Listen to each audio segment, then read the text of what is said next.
What's poppin', y'all? It's your boy DeAndre Mack, and we back with another review. And we finishing episode 3 and 4 from Are You Are What You Eat. And just a quick couple things I'm gonna announce before we get started into it. So one is this is one of the last videos that this channel is gonna be named this. We got a name brand change coming on. So be on the lookout for that. And two is so I'm starting a for the memberships, the people who sign up for the Ultra membership, you will be receiving some special perks, some behind the scenes looks on some special events coming on. I know you guys are asking what shows I'm starting to cover and whatnot. There's some things, new things coming out this week, and I will announce kind of what special perks that those will be. But just giving you a little heads up, just giving you a little heads up for the things to come. We got some good changes coming, and always looking to upgrade and grow to the fullest potential we possibly could be. Because I'm here for the people here for me, and that's what we doing. So we continue with episode 3 of You Are What You Eat, and you know we left off with basically, the people, they're doing what they can do, and with their dieting, one plant, one omnivore diet. They're not really being monitored like I think it should be monitored. That kind of throws the whole process off in my eyes. And we only get to focus on a few sets of twins instead of like all 20, which I get time constraints, but a lot of information is left out, but that's what we working with, y'all. We working on that time zone. But we begin and we see the Daniel Hume, the owner of 11 Madison Park, and he talks about how they became fully plant-based after after COVID essentially, and they went to, redo the whole thing. The restaurant got shut down, and now it's time to reopen. And so he reopens. Now, I'm gonna put this out there too. It costs about $300 to go dine at this place. This is not a cheap restaurant. This is not somewhere you just gonna go pop in one night and say, "Oh, let's check out this place." Nah, this place is 6-star, 6-course meal, 3 Michelin star restaurant that you better bring your bag and an extra one because look, they gonna give it to you nice and fine, dine, wine, the whole nine. And it's one of those places to where they're not gonna like stuff you with food. It's like fancy, they gonna design the food well. They gonna make it look real. They have a slogan called "Make It Nice," and they gonna make it look real nice, of course. But it's not one of those places where you're getting the most food for your buck per se. You're gonna get the exquisite kind of fine taste. So just a heads up if you ever want to check it out, beware because yo check bring your checkbook because you're gonna need a coach. But yes, he talks about them going fully plant based and whatnot. Then we go back to the twins. They're getting checked in their they show they're getting piss tested and poop tested on the regular. So that's what they're doing. And soon we meet Craig Watts. He talks about how he was a former chicken farmer and he kept over 1 million chickens on one big family farm. I've seen chicken coops and chicken farms before. They have plenty of those in Missouri. We actually took a field trip to one once. It was kind of disgusting, but yeah, definitely seen these things. And he said he used to run this chicken coop, but um, the farm used to be a tobacco farm. But when that faded, they turned it into a chicken industrial camp. And the birds were genetically bred to have big breasts. A lot of birds came out with abnormalities, big chests, little legs, little wings. Like the bird's eyes was all over the place. One was up here, one was down here. The bird was cockeyed. Like it was one birds came out with one leg. Like it was a lot going on with this with these chicken coops. And when you breed these animals like this, there's going to be a lot of things going wrong with it, and that's a big thing that goes on with forceful breeding and whatnot, and it's the ugly side of the things. A lot of people don't you won't notice that going to the store. I mean, that's actually sometimes if you go to the store and you'll pick up some chicken or whatnot, and one might look a lot different. It could be because something was wrong with the chicken or beef or whatever animal that you got, and they just said, "Look, we got to use it. It's inventory, so we ain't about to just throw it in the trash." So there's just a lot of things to look at, and it's stirring me further and further away from ever buying processed meats ever again. Whew. But yes, a lot of birds, yeah, they came out crazy looking, and he thinks that the birds were born and bred to suffer. Mm, mm, mm. Shame, shame, shame. Yeah, we got to get it together, America. So if one animal, and also they're these birds in this lot in these coops, they're like all next to each other, real tightly packed, kind of like your eggs in an egg carton. But even your eggs in an egg carton got more room than these chickens had. They can't move. They're stuck. And whether we like it or not, these animals that we eat, if they're unhappy and they're depressed and whatnot, I think that might have an effect on how they taste. And so, with these chickens in particular being cooped up, they're they're living the worst of the worst. They're in the chicken concentration camp, and it's it's going to affect how the meat is. It could affect how the meat is. Chicken psychology. I'm not a chicken psychologist. If there's any chicken psychologists out there that kind of can inform me and let me know what's going on, let me know. But I think that definitely has something to do with it. Not that they're gonna be happy, all the time, but definitely they did show a difference between the open farms rather than the industrial farms with the with the quality of the animal and the animal meat itself. And so yeah, they're so close together that they also go through. If one animal gets sick, then they all gonna get. Then a lot of them will get sick, and so they're really gonna have to tense up the manufacturing process of getting these chickens to the coop and chopped up, because you get a sick chicken and then it dies, it's useless. You can't eat it. So before they get sick to the point of death, they just have to take care of it, but they got to catch it. So all this is disgusting, y'all. It's a lot of going on. It's a lot of shit going on in this chicken coop, y'all. Who knew that a chicken coop had this much stuff going on? And the chickens, they probably ain't getting along with each other either. They probably fighting into and killing each other. It's a madhouse. But yes, farm animals they're giving low-level antibiotics, and it's not I mean, they say that the farm animals in total are given more antibiotics than humans ever like are, which is crazy because you're injecting these things and it's altering a lot of things in their bodies. And then when we consume these things, we're carrying those things over, those pathogens and whatnot. So just like, plants, we eat them, they get enough water and sun, it'll be good. But if they don't, they'll be not good to eat. Same with these chickens. They get what they need and eat and living right and whatnot, then we'll be good. But if they're, injected with things, then we might have a consequence on our hands when it comes to that. Probably not all the time, but from what the show is pushing a very, I will say this, the show is pushing a very anti meat agenda. You know, I don't hate meat, I love meat, but they're pushing an agenda here. They are pushing an agenda. They're giving information, and I believe it to be factual. I mean, it seems accurate. They're giving points, they're giving examples, they're showing, video proof of things and whatnot. But there isn't a side, which I wish they had. I always kind of wish they had onto these documentaries. They didn't have a side arguing against or saying that this is fine. Like, oh, we're doing equality. Meat is fine to eat as long as you do this, this, and this. We don't get none of that stuff.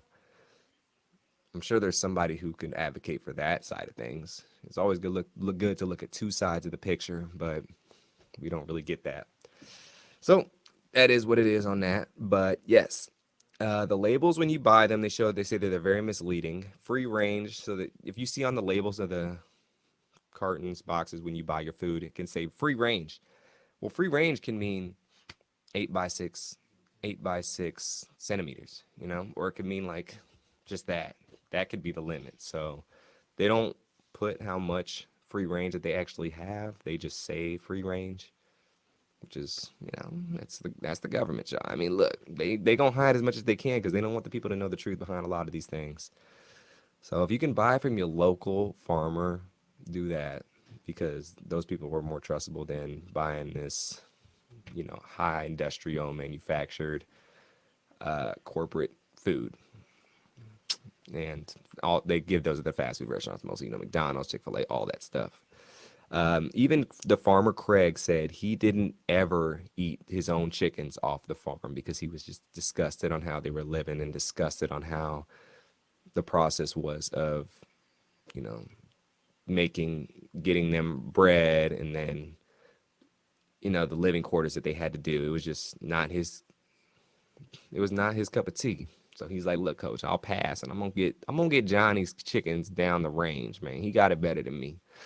So interesting. They say 1 in 5 chickens test positive for E. coli, and 1 in 25 test positive for salmonella. Whew. Got an agenda going on, but I mean, look, I believe it. I just had food poisoning. I just had it from some chicken. So I don't know if it was coincidence that I watched this at the same time I had food poisoning, but y'all, it's definitely some fishiness going on. And I ain't talking about the salmon.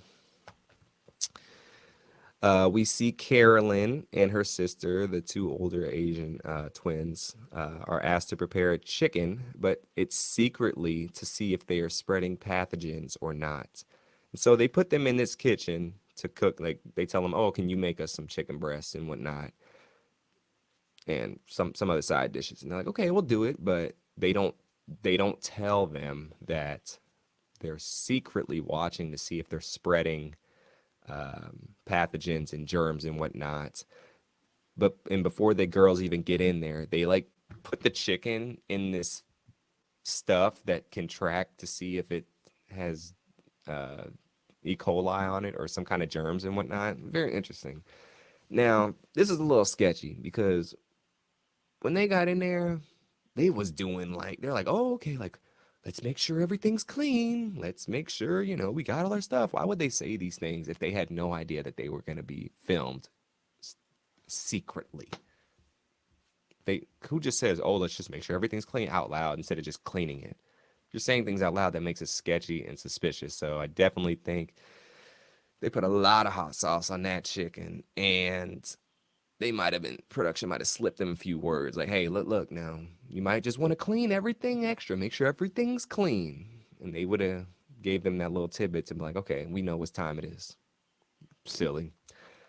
Because they didn't want to make them look bad. I don't believe that for a second.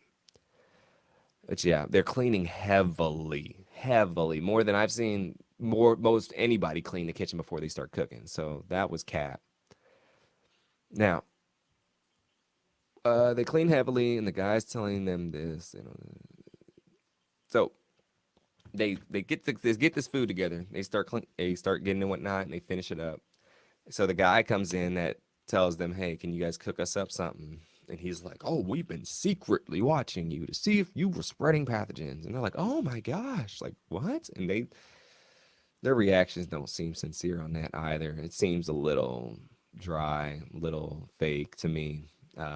It is what it is. It's a TV show at the end of the day, so you got to put on some kind of show. This whole thing was it was informative, but it's like, just duh. Like, that doesn't seem to be part of the whole thing. It's like, this is a whole different subject matter of making sure everything's clean before you cook. This isn't, bar rescue. This is You Are What You Eat. So I didn't understand that. But yeah. And so when he checks everything and whatnot, he sees that they were spreading pathogens around with their hands because their hands weren't clean all the way. And so like, oh, you got it on here, you got it on here, you got it on here, you got it on here. And they had this not infrared, this night light stuff that you could see what was clean and what was not clean. And it was just like, okay, it was dirty. And they're like, oh, like we can't even eat that. I think, of course, they were going to spread something around because it's like you had to teach a point. If they had everything clean, the whole segment would have been pointless. So that whole segment was kind of silly to me. It could have been left out. It was a little bit of a waste of time, but hey, it is what it is. So yes, the chicken they cooked were tested positive for E. coli. So when we get soon to talking about when chickens are slaughtered, their poop can spread around as well. Ugh. So all their insides kind of go all over the place. Now they wash everything off, but that's still disgusting. Even if, some shit got on the chicken or whatever. That's like it being you dropping something on the floor and then you just cleaning it off and be like, oh, it's still good to eat. No, that's not that's not it. Because one thing is two different ways to cook chickens. You hand chop it off and do all that, and then you put it in a slaughterhouse, and then the machine just goes and buzz everything off. Then they wash everything off. You do the math. You do the math and tell me which one you would rather have. You know, enough said about that. Then we see Pam and Wendy, the two older black twins, talk about making bitong. It's a South African cuisine, and they're going like, "Oh, we've had this when we was young," and they telling how to cook it like they're just the masters behind making this type of food, and they're just pretty much having this conversation about this dish and not really making many points about it, just talking about how they love it and how you had it when growing up and whatnot. Skippable part. Then we pan to the two white brothers. They're working out with Nimal, the trainer. And it seems Charlie isn't that invested because he's been moving a lot the past couple of weeks. He has a daughter. He's been going all over the place. So, like I said before, these people got regular lives, regular things going on. So it's hard to drop everything. Not drop everything, but just add another layer of, okay, here's this diet, especially the plant-based diet. And you got to go about your normal life, normal day, and everything. That's very difficult, especially if they're not getting an incentive and not getting paid. Now, I don't know if they got paid for this or not. I don't think they did. I don't know. But if they didn't, or if they got paid very little, then it's like, okay, like who cares? Because you're tired, long day. The last thing you want to do is start eating some plant-based food that you don't normally eat, instead of some comfort food to kind of get your mind back right together again, going through this difficult time, especially moving. Moving sucks. So I don't blame this dude if he did kind of have a cheat meal or two. Definitely is not an easy scenario for this man right here. And yeah, then they start working out with Naimal, and they're doing these hill runs and body weight things, and these dudes are struggling. I mean, they on level 0 right now, coach, and they ain't making it through the gates. They gonna have to go back to the beginning of of the Dragon Ball Z training, you know, and yeah, they definitely not getting their Super Saiyan badges and powers anytime soon with the rate that I've seen them going. It's not. It's kind of pathetic. But hey, they're doing their best. They're grown. They got kids. I understand. Maybe this helps them, understand that they need to, put their health a little bit more to the front side of things. I was about to say front burner, to the front side of things, and focus on that some more. Because first from the TV edit, this is a TV edit, but it's just not. They ain't looking too good on this TV edit. They them dirty right here with this little workout with this dude. Then we pan to the young black twins, and John and his brother are talking about how to figure out how to cook vegan meals. Now, these two seem serious about the whole thing. Now, the thing is, like, look, these age gaps have a big difference and lifestyles have a big difference on what's the results are going to be. The older people, they kind of have different things they're worrying about than the younger people. Younger people might be able to focus on this more because they don't have as much on their plate with kids, maybe a house to take care of,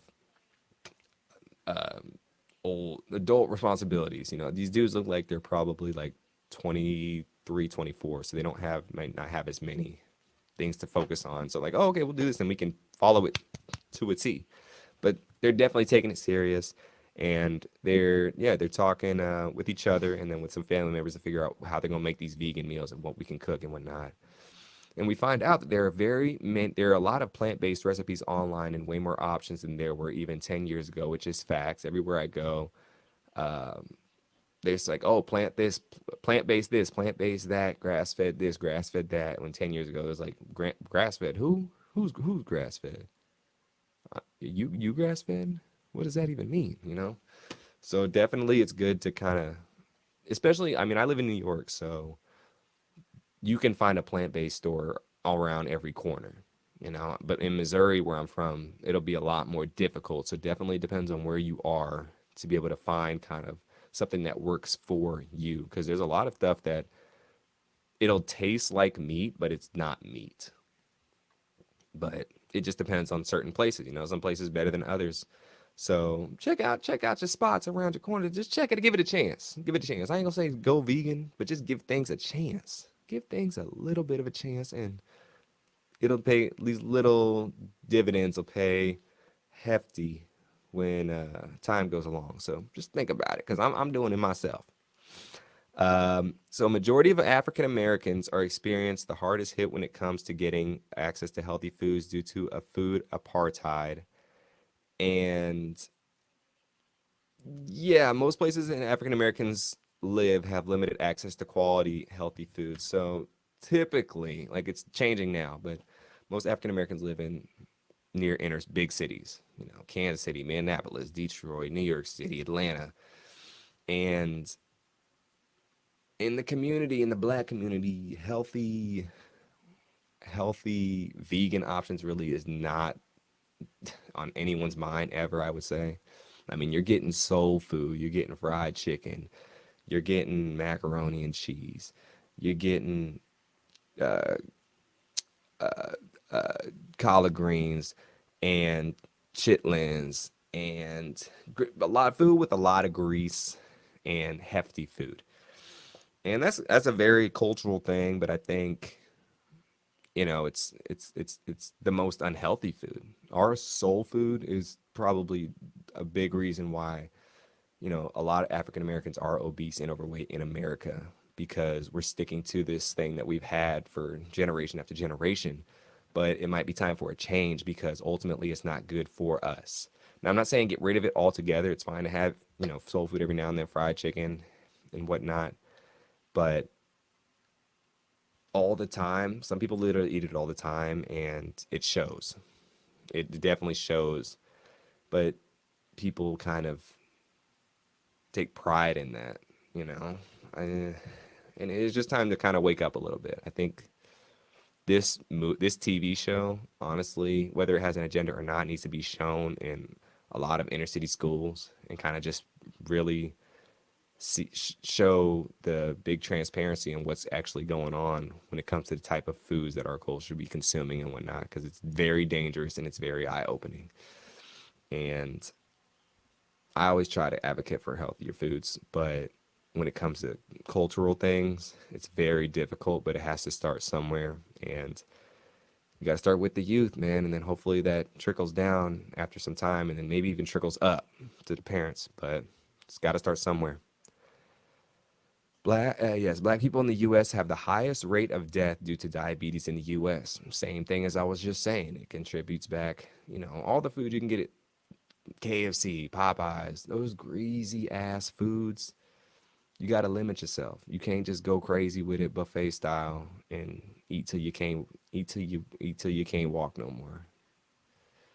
And just eat feel good foods. A lot of, people have things going on and whatnot. And you need a feel good food to help yourself kind of get through certain things, but you got to have control and discipline if you want to be able to have a healthy, happy lifestyle. Because would you rather just eat whatever you want and then have diabetes, or take care of yourself and not have to worry about all that extra stuff going on? Or see a family member or a close friend suffer because of it, you know? Come on now. You got to get it together. And it's down to the soul food, I hate to say, but I love soul food just as much as anybody else, but you got to limit it. If you're going to eat that much, then at least you got to exercise just as much. And a lot of people don't do either. They're going to eat as much and not even exercise. And it's sad to see. It's very sad to see. So we soon get to a pan of Detroit, and we find that Detroit has a lot of open farms due to a lot of lots being available. And these open farms are basically plants, vegetables. They show, a black, a black farm essentially with, growing a lot of greens, soul food, but plant-based soul food, and like corn, potatoes, collard greens, all these things, and they're really making them fresh and kind of trying to show people that look like we can grow these things in our community and have a nice meal with it, and it can be tasty as well. But we're trying to get this thing started because we don't want everyone in our community to kind of have these health issues that's been going around for years, and we have to make a change. And these people are doing it right. I like it. So if I ever go back through, I'm definitely going to try and find one of these open farms and whatnot. Give it a go because this food looks good. It looks really, really good. Now we soon go to the fish portion of thing, and we find out that fishing isn't really what it seems. So fish are treated similar in the forms of the chicken coops and the pig farms, the cow farms, and they're all crowded, cramped together when they're caught in these big nets. And fish they're injected with things as well, and that can trickle down to the new fish that are born. Because some fish, like they said, they're cockeyed. They got one eye up here, one eye on the back, and they're swimming like a Z. Their body looks like a Z shape, and that's just how it's stuck. And these things aren't natural. They're genetically altered because they're trying to add things to these fish to make them more bigger. Like so we can have more substance. So therefore, they can be sold for more, et cetera, et cetera, et cetera. And then when they're caught in these big nets, which I'm not a fisherman, I don't really go. I've been fishing a few times. I don't know much other ways to catch fish than other than a big net altogether. Um, and they have these fish farms, which we'll get into in a minute as well. But yeah, like a fish can be sick and they can all the rest of the fish sick. So I don't know a better option or solution on how they plan on catching a lot of fish for people to buy and whatnot. Yeah, they're like I said, they have an agenda they pushing right here, and it's veganism, if that's a word. But you can't just catch fish one by one. That's not how you do it. And you ain't gonna make no money doing that. So, I mean, the nets and the fish farms, the only two way I see fit. They didn't really give an option or another scenario on how a better way to do it is. They just said, "Oh, this isn't good for the fish, and they're being tortured, and they're getting each other sick, and then they have diseases and this and that." I was like, "Well, what other solution do we have? If you're gonna say there's a problem, then we need a solution for it as well." So we find out most fish are processed, of course. Salmon farming is very dangerous. A salmon farm is about the size of a football field, which they're these. So salmon farms, which they showed, are these giant circle-looking things, and they make sure that they give the salmon free range to live still and kind of live about themselves and not just pick them up from a net, put them down, chop them up, and then sell them out. They're freshening them, and they push things in these farms to kind of genetically alter them a little bit. Not genetically alter. They put things in these fish farms to kind of do something to the fish. I don't season them extra before they get caught up, but they didn't really go in depth about that. They just said they had the fish farms. But yes, a lot of the fish, like I said, can catch diseases together. They can get infected, et cetera, et cetera. The salmon farms mask the real colors. Oh, this is what they do also. So the salmon colors mask the real color of salmon to make it more appealing for others to buy. So if you ever buy some salmon, you'll see that it can come in a form of like kind of dark red to light pink. Now, people usually think the dark red is the most healthy salmon. I don't really know because I don't study that like that. But they say that the dark red is the most healthy. And I've seen some salmon meat, and I would like, okay, get the more plush colored. So they get the salmon, and if it's not that color, they change the color of it. Ain't that crazy, y'all? Ain't that some shit? They change the color of the salmon. Oh my gosh, nothing is ever the same. Nothing was the same. So much manipulation. I think I've seen it all now. Yes, and they do that to make it appealing for others to buy. Cooking farm salmon has so much fat in it that you don't even need oil. So yes, they fatten these salmon up and other fish that they have in these farms, make them bigger so they can make more money, more meat, more substance means more money. This sounds like, fattening up the three little pigs for a slaughterhouse or Jack and Jill and or not Hansel and Gretel. That's what I was thinking. Hansel and Gretel to the old lady. Definitely some stuff like on that. So then we get back to the two white brothers, and they're enjoying the new meals they made during the study. So yes, they finally got used to one the vegan meal and then the other one with the omnivore meal. They're liking it. They're enjoying it. And they start making their own omnivore and plant-based burgers. So this is cool to see. They're trying to figure out how to do it their own way and whatnot, and continue to study as best as they can, which is pretty cool. But I'm sure the plant-based guy was like, "Look, let me get a small taste of that when the camera turned off, Coach." Apparently, you can make, and we get to a cheese section. You can make cheese out of cashews, which I didn't know either. Cheese has a lot of unhealthy fats in it as well, and they're anti-cheese in this thing as well. It seems like, as as we know, the brothers are very cheese heavy, pro cheese. Then we get to Daniel Hume, who was ready to risk it all to go plant and vegan based. And I told you it cost around $300 per person to dine at this Madison Square, 11 Madison Square, for a meal. So bring your checkbooks and MasterCards, Black Cards, Platinum Cards, all the cards. And so everyone soon arrives at the gym for a final test and to get the test results. They do gym workouts and test everything that was tested week one. They're putting them through the ringer. Some folks struggling through this workout, Coach. They wasn't in the gym. This man Nine Mall seems a little disappointed, if you ask me. He's like, he's just shaking his head. His face tells it all. So we start off episode 4 now.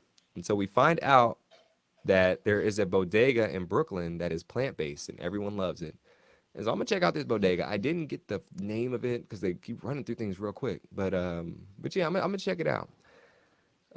There's plant-based places everywhere, y'all, I think. And just type in plant-based on Google Maps and something will pop up. Give it a try. You never know, but it's good in the long run. You won't notice a difference in a week, maybe two, but if you keep doing it, you will feel and probably notice a difference.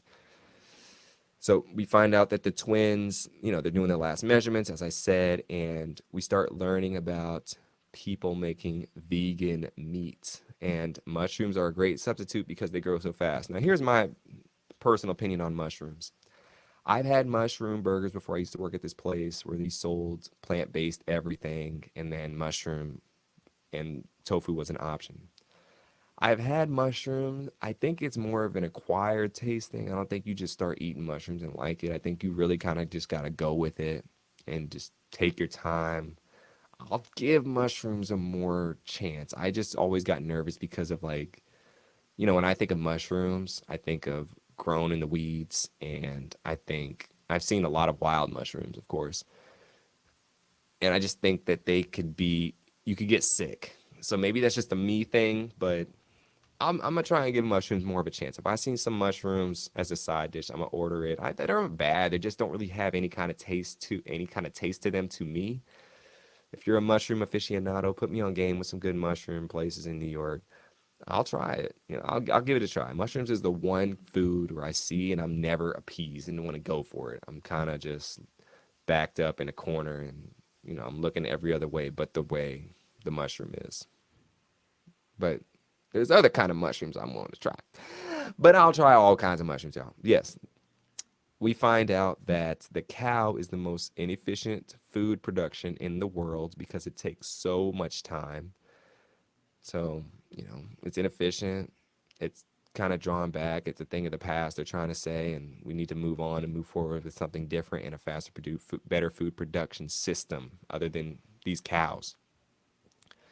And so we finally get the results of the tests that they took in the 8-week experiment. You find out the White brothers lost a good amount of weight, but there was fat gained and not muscle. So when they do these DEXA scans, they show you your fat percentage and your muscle percentage. Like we said last episode, the DEXA it scans both those, so that's really your kind of your body fat percentage rather than doing a chart test and saying like, oh, you're 200 pounds and you're 5'8", you're overweight when that's not true. But yes, they've gained unhealthy weight. Well, they gained muscle and fat. They gained muscle and fat, but they lost muscle, which isn't good. And we find the older black women twins. They lost weight, but lost mostly muscle. They wasn't shooting with them each other in the gym. Disappointing. Seems like they were not following the diet, if you ask me, coach.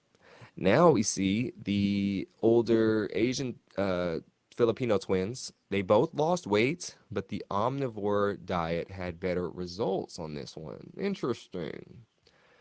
Very interesting. Maybe she was able to hold on to her diet a little bit easier, and then the other one maybe was cheating off her, and then she just lost herself in the music the moment she wanted type settings. I don't know what was going on with them. They was just kind of like they didn't seem to be taking it super serious. Like they were telling them this, and the doctor was in there telling them straight up, like, "Look, this is what it is." But they were just like, meh. Oh yeah, like that sucks. I don't know, y'all. I don't know what to say. And then we finally get to the young brother twins, and they seem like the only ones who took it seriously. And the vegan twin actually gained more muscle in this experiment. Now, through all these tests and whatnot, it's not like somebody lost 15, 25, 30 pounds within this 8-week setting. I think the most somebody lost was maybe 8 pounds, maybe. That might be pushing it from the twin samples that we were given. But there wasn't much difference, and I didn't expect there to be like some drastic change. I mean, I've seen more drastic change on Celebrity Boot Camp than this thing. But I think that the couples, the twins, they just maybe weren't taking it as serious as they should have been. They didn't they were relying on the diet and not really focusing on the gym. That could have been a thing as well. And then they were they could have been cheating as well. The cameras were on them 24/7, so they kind of could eat what they wanted to. And, you know, oh well. They didn't test. I mean, there's no way to test to see what what they actually ate. So very skewed results because there wasn't a controlled setting. But that's unfortunately the settings that we were given this time, y'all. We need a new test, but keep them in a confined area so we can really know what's going on, because we need all that. The twins then did their sexual arousal tests, and it turns out this is the biggest change out of everything that we see. The vegans, they had their sexual arousal increased by like 200, 300, 400%. So apparently plants and vegan food push your sex drive up. Interesting. I knew berries did that, but I didn't know vegan food did that. And meat actually makes it go down. I would think the opposite. But hey, if you're trying to get your mac on and you got to have a long night, just get out some celery sticks. Go ahead and pull out some kale. Maybe you want to put on some romaine on the side. And then you're going to be able to slide all night. Maybe I'll have to test this theory out, coach. We'll have to test this theory out ourselves and see how this goes. We get back to Leveson Madison Park, and it reopens. It's vegan, and it gets mixed reviews. Some people say they love it. Some people say they hate it. They're getting trashed in the paper by certain people, but the owner's like, look, it is what it is. We still doing it. We don't care. This is the way we doing things. That's a boss move right there. Doing things on your own time and your own accord. I like that, Daniel. I like that. And he pays his people good, too. He treats people well. So if y'all got some money to afford to go to 11 Madison Park, you heard it from yours truly. Go check it out. No, it's expensive, but hey, maybe see if they got, low income options. But it's definitely worth it if you can make it work. Definitely worth it. You'll get back to the ranch farmer, and he goes to the restaurant, 11 Madison Park, and he says the food was the most beautiful he's ever seen. I told you they pimped this food out. It's like a food version of Pimp My Ride. You go in there, Daniel, whom he's exhibit now, he's like, the toned down version, but they got this food looking like an art gallery. You feel like you at the Met, but you really eating some food. I mean, you gotta take a picture of your food when you go here. If you don't, that you doing it a disservice. You need to order something again or go to somebody else's table to take a picture for the gram because this food, I mean, these chefs need to be painters. They gotta be real pristine with the hand. They have a very specific way they go do it. And if they don't do it right, they throw it away and start over. We ain't playing like they ain't playing with y'all. They not playing no games. There's a reason the Michelin star is on them still. Now, 11 Madison Park got another three Michelin stars after they went plant-based. So he was right. He did it his way, and they doing it big time still. He's like, how you like me now? Because all these other restaurant owners around the block was talking mad stuff. They're like, oh, they ain't gonna last. He's tripping, yada, yada, yada.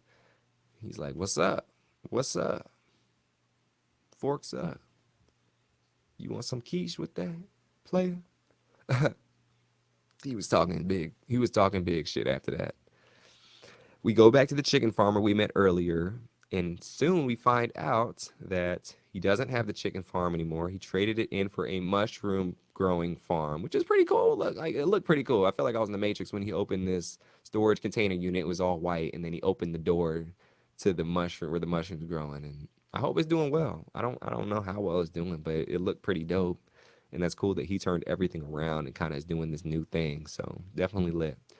We soon seen all the twins that did the study again. There's a lot. So we see every single set of twins, not just the four set of twins. We see the 20 sets of twins. They're all talking to each other. It's cool to see other people.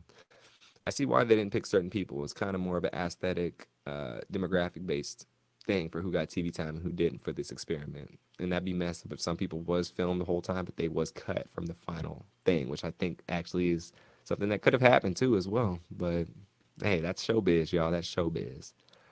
Everyone sees the results of all the tests, and the results show cholesterol dropped a lot more on the vegan diet than on the omnivore diets, of course. And the twins, it kind of ends with the twins all realizing that they all kind of are on a general consensus that they all want to go on a more vegan diet.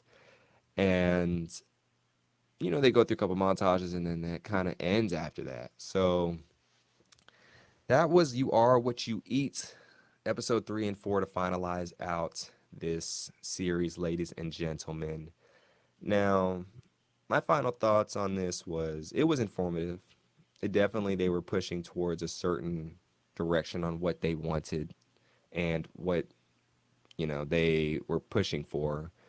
So you got to recognize that as well. We didn't get a other point of view of somebody being a meat lover and connoisseur and real farmer that's like, no, this is good for us. We need this for our bodies.